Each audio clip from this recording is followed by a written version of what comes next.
આજે આપણે શિયાળામાં મળતી ફ્રેશ પાલકની ભાજીનો ઉપયોગ કરીને એકદમ ક્રિસ્પી અને ટેસ્ટી ફરસી પૂરી બનાવીશું. આ પૂરીને આપણે ચા સાથે નાસ્તામાં સર્વ કરી શકીએ છીએ તથા યાત્રા કે મુસાફરી દરમિયાન પણ સાથે લઈ જઈ શકાય છે અને તેને બનાવવાની રીત પણ ખૂબ જ સરળ છે. તો વિડીયોને સ્કીપ કર્યા વિના એન્ડ સુધી અવશ્ય જોજો. સૌ પ્રથમ લોટ બાંધવા માટે એક મિક્સિંગ બાઉલમાં મેં 1 કપ ચાળેલો મેંદો, 2 ટેબલસ્પૂન બારીક રવો અને 1/4 કપ બેસન એટલે કે ચણાનો લોટ લીધો છે. જો તમે હેલ્થ કોન્શિયસ હો તો મેંદાના બદલે ઘઉંના લોટનો પણ ઉપયોગ કરી શકો છો. તેમાં ફ્લેવર માટે 1 ચમચી હાથેથી ક્રશ કરેલો અજમો અને 5 ચમચી હિંગ ઉમેરીશું.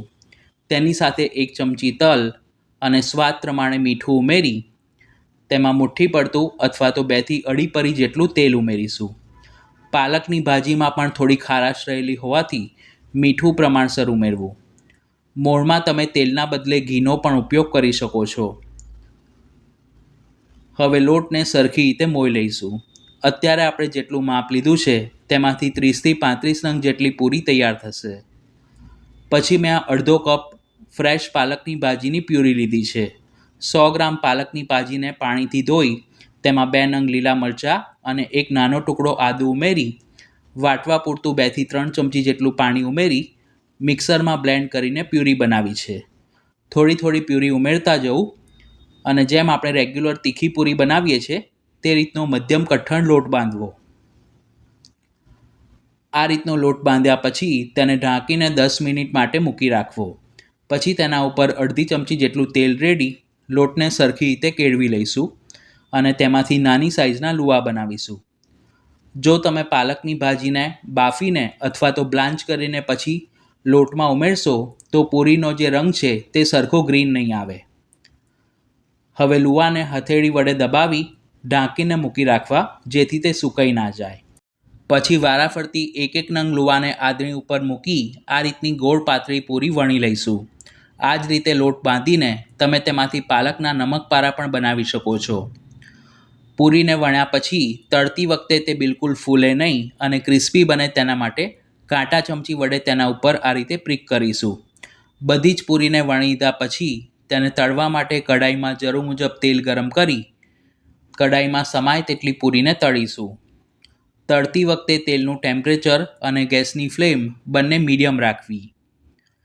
પૂરી તળાઈને કઢાઈમાં થોડી ઉપર આવે એટલે જારા વડે તેને થોડી થોડી વારે ફેરવતા રહેવું અને બંને બાજુથી ક્રિસ્પી થાય ત્યાં સુધી તળી લેવી. એક બેચને તળવામાં આશરે 3 મિનિટ જેટલો સમય લાગે છે. આ સિવાય પણ પાલકની ભાજીનો ઉપયોગ કરીને બીજી ઘણી બધી રેસીપી મેં ચેનલ પર પોસ્ટ કરી છે જેની લિંક ઉપર આઈ બટન પર અને ડિસ્ક્રિપ્શન બોક્સમાં આપી છે. તમે પાલકનો ઉપયોગ કરીને કઈ વાનગી બનાવો છો તે મને કમેન્ટ કરીને જરૂર જણાવજો. જો આપણે તળવામાં ઉતાવળ કરીએ તો પૂરીમાં કચાશ રહેવાના લીધે તે થોડી ચવડ બને છે અને 1 થી 2 દિવસમાં તેમાં હવા લાગી જાય છે. આ રીતે પૂરી સરખી કડક થાય પછી તેને એક વાસણમાં કાઢી વારાફરતી બાકીની પૂરીને પણ આ જ રીતે મધ્યમ ગરમ તેલમાં તળી લઈશું.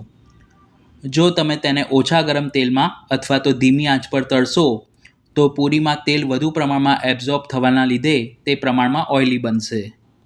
એટલે નાની નાની ટિપ્સ ફોલો કરીને તમે પૂરી બનાવશો તો પહેલીવાર બનાવતા હશો તો પણ તે એકદમ ક્રિસ્પી અને ટેસ્ટી તૈયાર થશે.